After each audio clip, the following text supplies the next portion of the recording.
ሰላም በተለይ ለኢሚግሬት ፕሮቴክትድ ፐርሶን ናችሁ እዚህ ካናዳ ለሚጠብቁ ጉድ ኒውስ አለ። በጣም ጥሩ ኒውስ አለ። ጥሩ መረጃ አለ።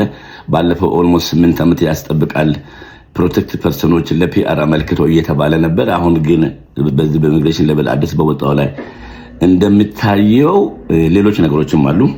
ግን በዚህ ላይ ለጀምርና እንደምታየው ዋን ታይም ኢኒሺዬቲቭ ብለው ኢሚግሬሽን ሌቨልን እዚህ ሀገር ያለው ሰው ፒአር እንዲያገኝ ለማድረግ ለማፋጠን ዋን ታይም ኢኒሺዬቲቭ ብለው እዚህ ሀገር ኦልሬዲ ፕሮቴክትድ ፐርሶን ነው አፕላይ ያደረጉትን በ2 ዓመት ውስጥ ለመጨረስ እቅድ አውጥቷል።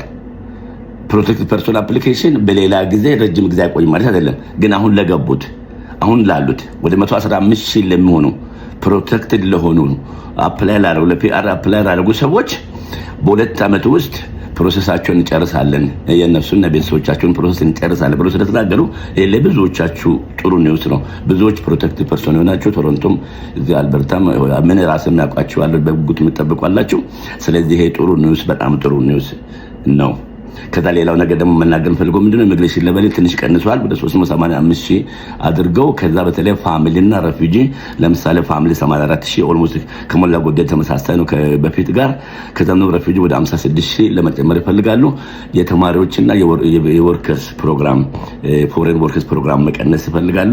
ይሄን ነው መስለው ትንሽ መቀነስና ስቴቢላይዝ ማድረግ እዚህ ያለውን ሁኔታዎችን ማስተካከል ይፈልጋሉ። ያም ቢሆን ግን እውነት ልንገራችሁ ካናዳ ጥሩ ሀገር ናት። ራሳቸውም እንኳን ብዙ ሳይመቻቸው እንግዳ የሚቀበሉ ናቸው። አብርሃም እንግዳ ተቀበለ አይደል? መልአክ ተቀበለ እንደተባለ ማለት ነው። ከዛ ይስሐቅ ይወለዳል ተባለ። እኛም ሀገር የገጠር ሰው ለራሱ ሳይመቸው እንግዳ ይቀበላል አይደለም? እንደዛም እነዚህ መልካም ሰዎች ስለሆኑ ነው እንጂ እዚህ እንኳን የሥራ ጥረት አለ የቤት ጥረት አለ እየተባለ እንደዛም ሆኖ እንቀበላቸዋለን።